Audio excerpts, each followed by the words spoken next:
इस शिव पुराण कथा के दूसरे अध्याय में आप सबका स्वागत है। इस पवित्र श्रावण मास में हम श्रवण कर रहे हैं भगवान शिव का गुणगान करती हुई शिव महापुराण की कथा का। तो चलिए आज के इस शिव महापुराण कथा का दूसरा अध्याय आरंभ करते हैं। सभी ऋषियों ने श्री सूत जी से कहा, हे महर्षि, अब आप हमें वेदांत सार स्वरूप अद्भुत शिव पुराण की कथा सुनाइए। सूत जी ने कहा, आप सभी महर्षि गण रोग और शोक से रहित कल्याणमय भगवान शिव का स्मरण करके शिव पुराण की, जो कि वेद के सार तत्व से प्रकट हुआ है, उसकी कथा सुनिए।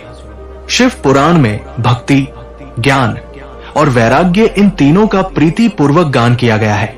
वेदांत वेद्य सदस्तु का उसमें वर्णन आता है। इस वर्तमान कल्प में जब सृष्टि कर्म आरंभ हुआ था, उन दिनों में 6 कुलों के महर्षि परस्पर वाद विवाद करते हुए कहने लगे।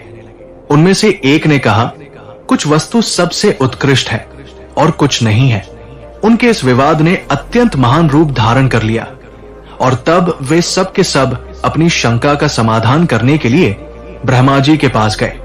हाथ जोड़कर विनय भरी वाणी में उनसे कहने लगे, हे प्रभु, आप संपूर्ण जगत को धारण और पोषण करने वाले हैं, समस्त कारणों के कारण हैं। हम ये जानना चाहते हैं कि संपूर्ण तत्वों से परे परात्पर पुराण पुरुष कौन है? तब ब्रह्मा जी ने कहा, हे ऋषिगण, जहां से मन सहित वाणी उन्हें ना पाकर लौट आती है और जिनसे ब्रह्मा, विष्णु, रुद्र और इंद्र आदि से युक्त संपूर्ण जगत समस्त भूतों और इंद्रियों के साथ पहले प्रकट हुआ है, वे ही ये देव महादेव सर्वज्ञ और संपूर्ण जगत के स्वामी है। भक्ति से ही इनका साक्षात्कार हो सकता है, दूसरे किसी उपाय से उनका दर्शन नहीं कर सकते।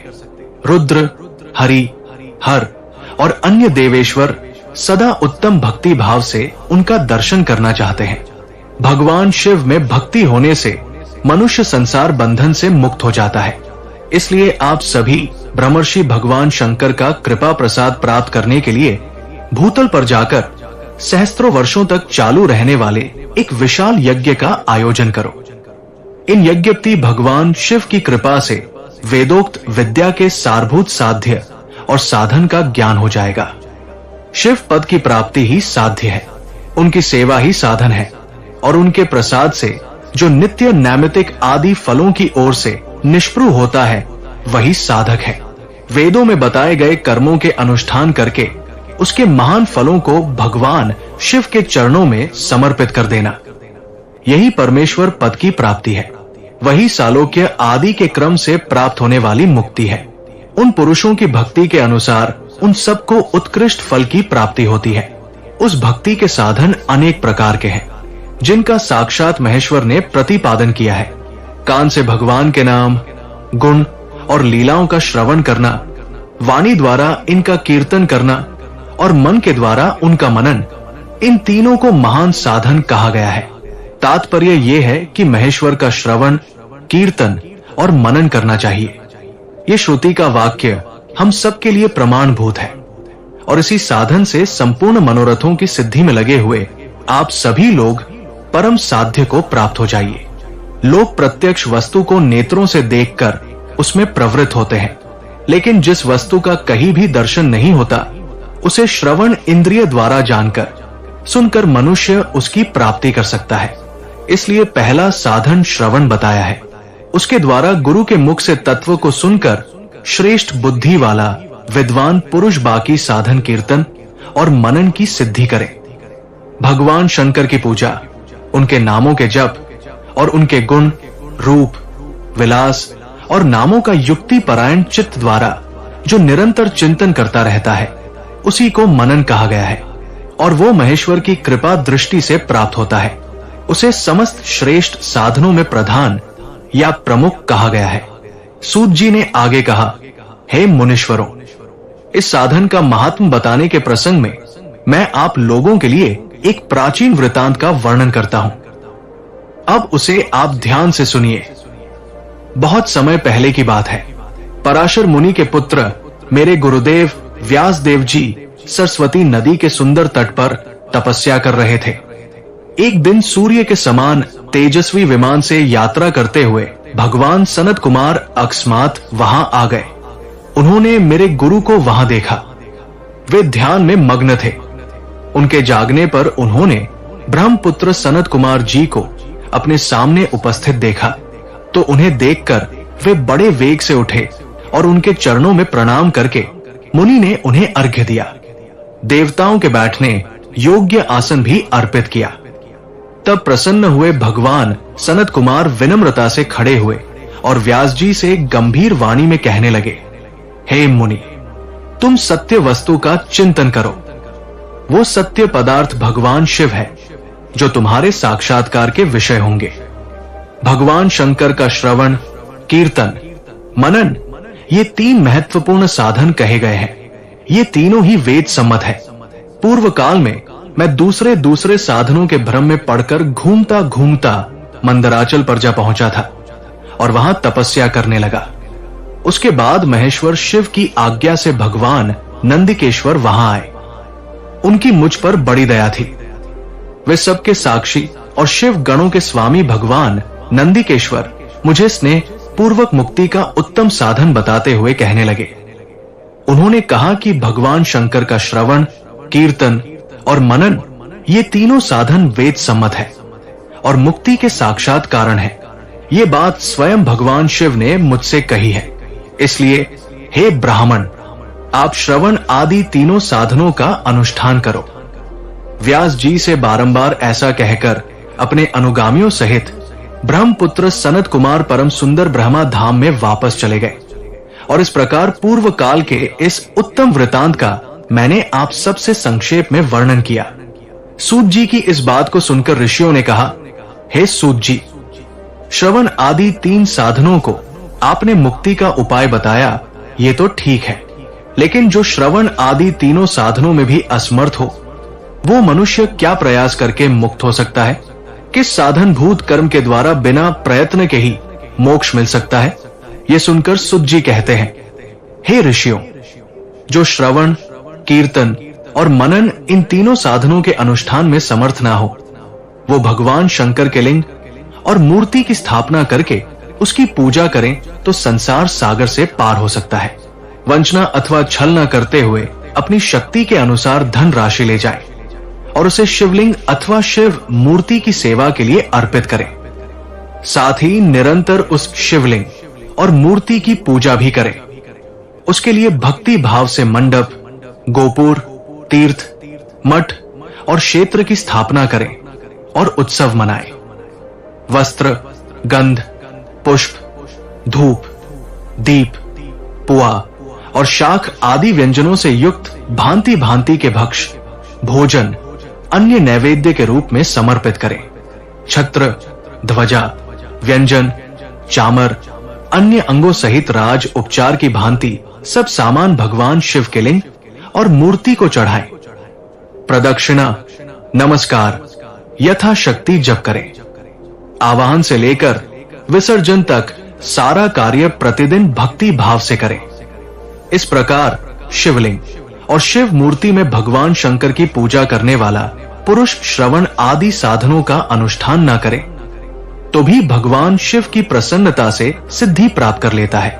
पहले के बहुत से महात्मा पुरुष लिंग और शिव मूर्ति की पूजा करने मात्र से भव बंधन से मुक्त हो चुके हैं।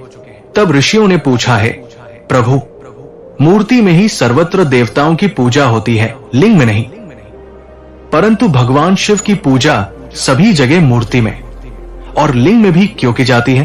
तब सूत जी ने कहा, हे मुनीश्वरों, आपका ये प्रश्न बड़ा ही पवित्र और अत्यंत अद्भुत है। इस विषय में महादेव जी ही वक्ता हो सकते हैं। दूसरा कोई भी पुरुष कभी और कहीं भी इसका प्रतिपादन नहीं कर सकता। इस प्रश्न के समाधान के लिए भगवान शिव ने जो कुछ भी कहा है और उसे मैंने अपने गुरुजी के मुख से जिस प्रकार सुना है, उसी प्रकार मैं अब उसका वर्णन करूंगा। एकमात्र भगवान शिव ही ब्रह्मा रूप होने के कारण निष्कल, निराकार कहे गए हैं। रूपवान होने के कारण उन्हें सकल भी कहा गया है, इसलिए वे सकल और निष्कल दोनों हैं। शिव के निराकार होने के कारण ही उनकी पूजा का आधारभूत लिंग भी निराकार प्राप्त हुआ है, अर्थात शिवलिंग भगवान शिव के निराकार स्वरूप का प्रतीक है। इसी प्रकार शिव के सकल या साकार होने के कारण उनकी पूजा का आधारभूत विग्रह साकार भी मिलता है, यानी शिव का साकार विग्रह उनके साकार स्वरूप का प्रतीक है। सकल और अकल यानी साकार और निराकार रूप होने से ही वे ब्रह्मा शब्द से कहे जाने वाले परमात्मा है। और यही कारण है कि सभी लोग लिंग और मूर्ति दोनों में ही सदा भगवान शिव की पूजा करते हैं। शिव से भिन्न जो दूसरे देवता है वे साक्षात ब्रह्मा नहीं है, इसलिए कहीं भी उनके लिए निराकार लिंग उपलब्ध नहीं होता। पूर्व काल में बुद्धिमान ब्रह्मपुत्र सनत कुमार मुनि ने मंदराचल पर नंदिकेश्वर से इसी प्रकार का प्रश्न किया था। सनत कुमार ने कहा था कि हे भगवान, शिव से भिन्न जो देवता है उन सब की पूजा के लिए सर्वत्र प्राय मूर्ति मात्र ही अधिक संख्या में देखी और सुनी जाती है। केवल भगवान शिव की पूजा में लिंग और मूर्ति दोनों का उपयोग देखने में आता है। इस विषय में जो तत्व की बात हो उसे मुझे इस प्रकार बताइए जिससे अच्छी तरह समझ में आ जाए। उनकी ये बात सुनकर भगवान नंदिकेश्वर ने कहा था, हे निष्पाप ब्रह्मा कुमार, आपके इस प्रश्न का हम जैसे लोगों के द्वारा कोई उत्तर नहीं दिया जा सकता, क्योंकि ये गोपनीय विषय है और लिंग साक्षात ब्रह्मा का प्रतीक है और आप शिव भक्त हैं। इसलिए इस विषय में भगवान शिव ने जो कुछ बताया है उसे ही आपके समक्ष कहता हूं।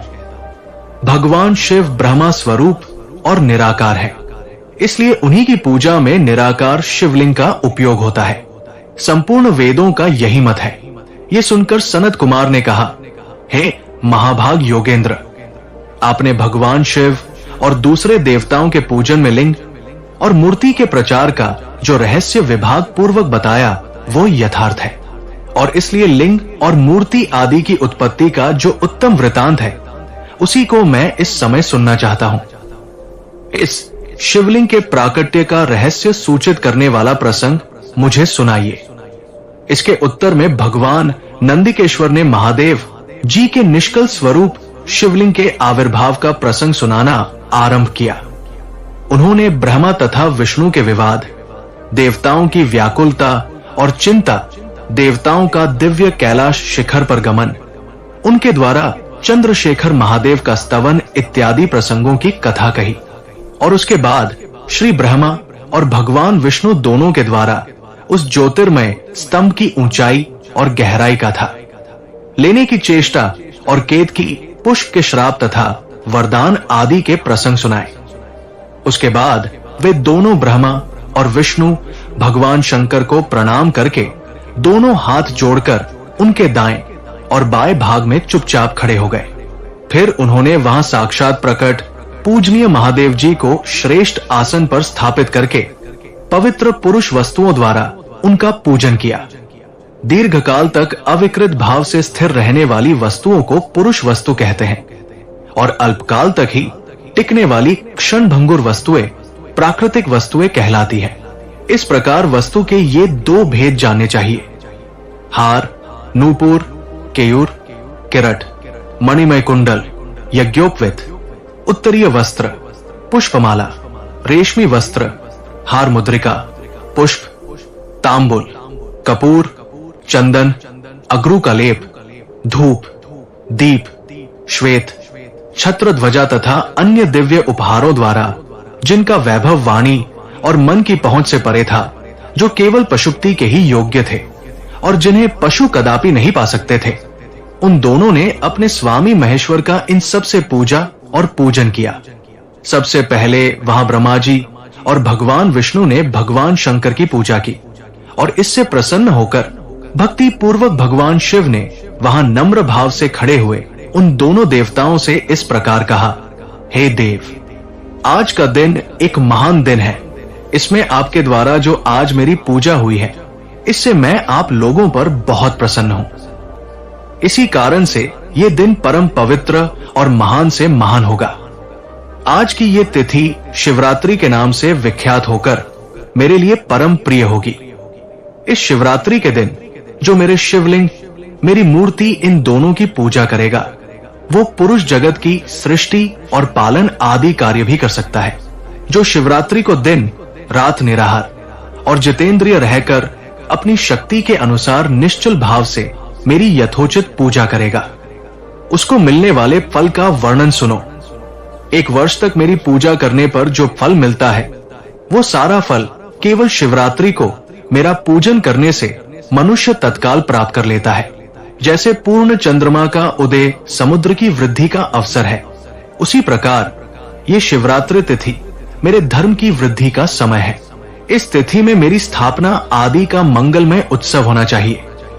पहले मैं जब ज्योतिर्मय स्तंभ रूप से प्रकट हुआ था, वो समय मार्गशीर्ष मास में आर्द्रा नक्षत्र से युक्त पूर्णमासी या प्रतिपदा है। जो मनुष्य मार्गशीर्ष मास में आर्द्रा नक्षत्र होने पर पार्वती सहित मेरा दर्शन करता है अथवा मेरी मूर्ति या शिवलिंग की झांकी करता है, वो मेरे लिए कार्तिकेय से भी अधिक प्रिय है। उस शुभ दिन को मेरे दर्शन मात्र से पूरा फल प्राप्त होता है। अगर दर्शन के साथ मेरा पूजन भी किया जाए तो इतना अधिक फल प्राप्त होता है कि जिसका वर्णन वाणी द्वारा नहीं हो सकता।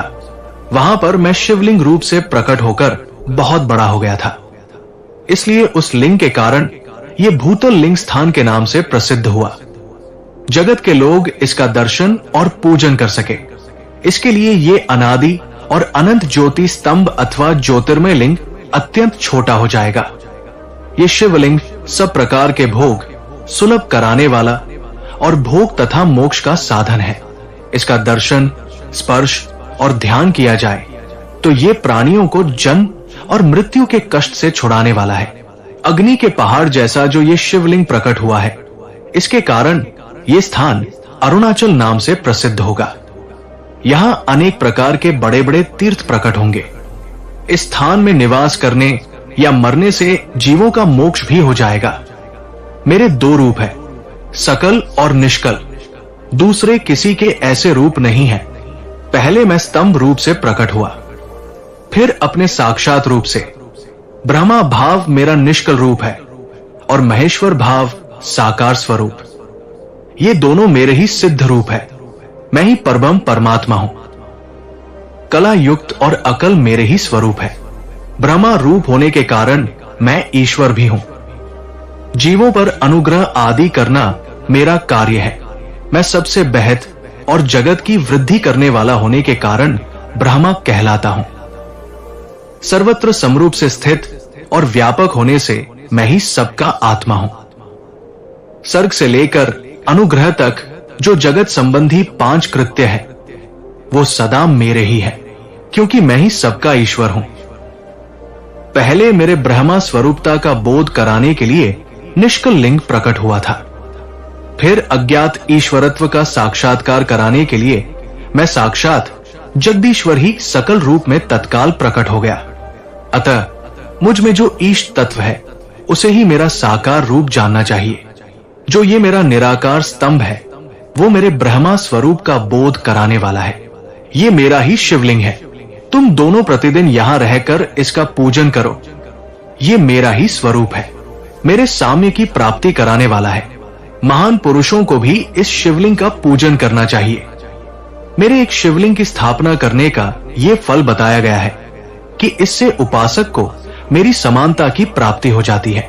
अगर एक के बाद दूसरे शिवलिंग की भी स्थापना कर दी जाए, तब तो उपासक को फल रूप से मेरे साथ एकत्व यानी सायुज्य मुक्ति मिल जाती है। प्रधानतया शिवलिंग की ही स्थापना करनी चाहिए। मूर्ति की स्थापना उसकी अपेक्षा गौण कर्म है। शिवलिंग के अभाव में सभी ओर से मूर्ति युक्त होने पर भी वो स्थान क्षेत्र नहीं कहलाता। इसलिए किसी भी स्थान में शिवलिंग होना आवश्यक है। महादेव जी की ये बात सुनकर ब्रह्मा जी और भगवान विष्णु ने पूछा, हे प्रभु, सृष्टि आदि 5 कृत्यों के लक्षण क्या है? ये भी आप हम दोनों को बताइए। तब भगवान शिव ने कहा, मेरे कर्तव्यों को समझना अत्यंत गहन है, फिर भी कृपा पूर्वक आपको उनके विषय में बता रहा हूं। हे ब्रह्मा जी और हे श्री विष्णु, सृष्टि पालन, सहार, तिरोभाव और अनुग्रह, ये 5 मेरे जगत संबंधी कार्य हैं जो नित्य सिद्ध है। संसार की रचना का जो आरंभ है, उसी को सर्ग या सृष्टि कहते हैं। मुझसे पालित होकर सृष्टि का सुस्थिर रूप से रहना उसकी स्थिति है। उसका विनाश ही उसका सहार है। प्राणों के उत्क्रमण को तिरोभाव कहते हैं। इन सब से छुटकारा मिल जाना ये मेरा अनुग्रह है। इस प्रकार मेरे 5 कृत हैं। सृष्टि आदि जो 4 कृत्य है वे संसार का विस्तार करते हैं, और 5वां कृत्य अनुग्रह मोक्ष के लिए है। वो सदा मुझ में ही अचल भाव से स्थिर रहता है। मेरे भक्तजन इन 5 कृत्यों को 5 भूतों में देखते हैं। सृष्टि भूतल में, स्थिति जल में, सहार अग्नि में, तिरुभाव वायु में और अनुग्रह आकाश में स्थित है। पृथ्वी से सबकी सृष्टि होती है, जल से सबकी वृद्धि और जीवन रक्षा होती है। आग सबको जला देती है, वायु सबको एक स्थान से दूसरे स्थान को ले जाती है, और आकाश सबको अनुग्रहित करता है। विद्वान पुरुषों को ये विषय इसी रूप में जानने चाहिए। इन 5 कृत्यों का भार वहन करने के लिए मेरे 5 मुख है। 4 दिशाओं में 4 मुख है, और इनके बीच में 5वां मुख है। आप दोनों ने तपस्या करके प्रसन्न हुए मुझ परमेश्वर से सृष्टि और स्थिति नामक 2 कृत प्राप्त किए हैं। ये दोनों तुम्हें बहुत प्रिय है। इसी प्रकार मेरे विभूति स्वरूप रुद्र और महेश्वर इनमें 2 अन्य उत्तम कृत्य सहार और तिरोभाव मुझसे प्राप्त किए हैं। लेकिन अनुग्रह नामक कृत्य दूसरा कोई नहीं पा सकता। रुद्र और महेश्वर अपने कर्म को भूले नहीं हैं, इसलिए मैंने उनके लिए अपनी समानता प्रदान की है। वे रूप, वेश, कृत्य, वाहन, आसन और आयुध आदि में मेरे समान है। मैंने पूर्व काल में अपने स्वरूप भूत मंत्र का उपदेश किया था, जो ओमकार के रूप में प्रसिद्ध है। वो महामंगलाकारी मंत्र है। सबसे पहले मेरे मुख से ओमकार प्रकट हुआ, जो मेरे स्वरूप का बोध कराता है। ओमकार वाचक है और मैं वाच्य हूं। ये मंत्र मेरा ही स्वरूप है। प्रतिदिन ओमकार का निरंतर स्मरण करने से मेरा ही सदा स्मरण होता है। मेरे उत्तरवर्ती मुख से अकार का, पश्चिम मुख से उकार का, दक्षिण मुख से मकार का, पूर्ववर्ती मुख से बिंदु का और मध्यवर्ती मुख से नाद का प्राकट्य हुआ। इस प्रकार 5 अवयवों से युक्त ओमकार विस्तृत हुआ।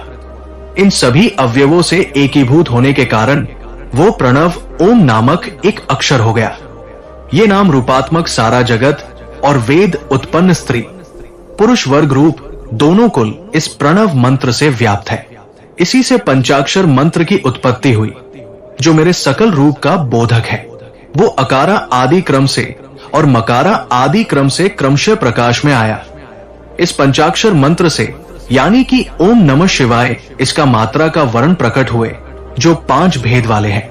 उसी से शिरो मंत्र सहित त्रिपदा गायत्री का प्राकट्य हुआ। गायत्री से संपूर्ण वेद प्रकट हुए और उन वेदों से करोड़ों मंत्र निकले हैं। उन मंत्रों से भिन्न भिन्न कार्यों की सिद्धि होती है, लेकिन इस प्रणव और पंचाक्षर से सभी मनोरथों की सिद्धि होती है। ये मंत्र समुदाय से भोग और मोक्ष दोनों सिद्ध होते हैं। इतना कहकर जगदम्बा पार्वती के साथ बैठे हुए गुरुवर महादेव जी ने उत्तराभिमुख बैठे हुए ब्रह्मा जी और भगवान विष्णु को पर्दा करने वाले वस्त्र से आच्छादित करके उनके मस्तक पर अपना कर कमल रखकर धीरे धीरे उच्चारण करके उन्हें उत्तम मंत्र का उपदेश दिया। मंत्र तंत्र में बताई हुई विधि के पालन पूर्वक 3 बार मंत्र का उच्चारण करके भगवान शिव ने उन दोनों शिष्यों को मंत्र की दीक्षा दी। फिर इन शिष्यों ने गुरु दक्षिणा के रूप में अपने आप को ही समर्पित कर दिया। दोनों हाथ जोड़कर उनके समीप खड़े होकर उन देवेश्वर जगत गुरु का स्तवन करने लगे। ये स्तुति करते हुए उन्होंने कहा, नमो निष्कल रूपाय, नमो निष्कल तेज से नमः, सकल नाथाय नमस्ते, सकलात्मने नमः, प्रणव वाचय नमः, प्रणव लिंगने नमः, सृष्टिया च नमः, पंचमुखायते। यानी कि हे प्रभु, आप निष्कल स्वरूप है, आपको नमस्कार है। आप निष्कल तेज से प्रकाशित होते हैं, आपको नमस्कार है। आप सबके स्वामी हैं, आप सर्वात्मा को नमस्कार है। अथवा सकल स्वरूप आप महेश्वर को नमस्कार है। आप प्रणव के वाचार्थ हैं, आप प्रणव लिंग वाले हैं। सृष्टि पालन, सहार, तिरोभाव और अनुग्रह करने वाले आपको नमस्कार है। आपके 5 मुख है, आप परमेश्वर को नमस्कार है। पंच ब्रह्मा स्वरूप 5 कृत्य वाले आपको नमस्कार है। आप सबके आत्मा है, ब्रह्मा है। आपके गुण और शक्तियां अनंत है। आपके सकल और निष्कल दो रूप है। आप सद्गुरु और शंभु है। आपको नमस्कार है। इन वाक्यों द्वारा अपने गुरु महेश्वर की स्तुति करने के बाद ब्रह्मा जी और भगवान विष्णु ने उन्हें प्रणाम किया। महेश्वर ने कहा, आर्द्रा नक्षत्र से युक्त चतुर्दशी को प्रणव का जप किया जाए तो वो अक्षय फल देने वाला होता है। सूर्य की संक्रांति से युक्त महा आर्द्रा नक्षत्र में एक बार किया हुआ प्रणव मंत्र कोटि गुने जप का फल देता है। मृगशिशिरा नक्षत्र का अंतिम भाग और पुनर्वसु का आदि भाग पूजा, होम और तर्पण आदि के लिए सदा आर्द्रा के समान ही होता है।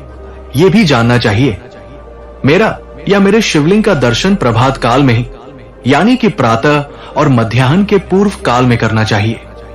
मेरे दर्शन और पूजन के लिए चतुर्दशी तिथि निशत व्यापिनी अथवा प्रदोष व्यापिनी लेनी चाहिए, क्योंकि परिवर्तनी तिथि से संयुक्त चतुर्दशी की ही प्रशंसा की जाती है। पूजा करने वाले के लिए मेरी मूर्ति और शिवलिंग दोनों समान है। फिर भी मूर्ति की अपेक्षा शिवलिंग का स्थान ऊंचा बताया गया है। इसलिए मुमुक्षु पुरुषों को मूर्ति से भी शिवलिंग को श्रेष्ठ समझकर शिवलिंग का ही पूजन करना चाहिए। शिवलिंग का ओमकार मंत्र से और मूर्ति का पंचाक्षर मंत्र से पूजन किया जाता है। शिवलिंग की स्वयं ही स्थापना करके अथवा दूसरों से भी स्थापना करवाकर उत्तम द्रव्यमय उपचारों से पूजा करनी चाहिए। इस प्रकार उन दोनों शिष्यों को उपदेश देकर भगवान शिव वहीं से अंतर्ध्यान हो गए। उसके बाद नैमिषारण्य के ऋषियों ने सूत जी से एक और महत्वपूर्ण प्रश्न पूछा, और वो था शिवलिंग की स्थापना आखिर कैसे की जाए। और उस सब के विषय में सूत जी एक कथा सुनाते हैं, और वो क्या है वो हम सुनेंगे। हमारे इसी शिव महापुराण कथा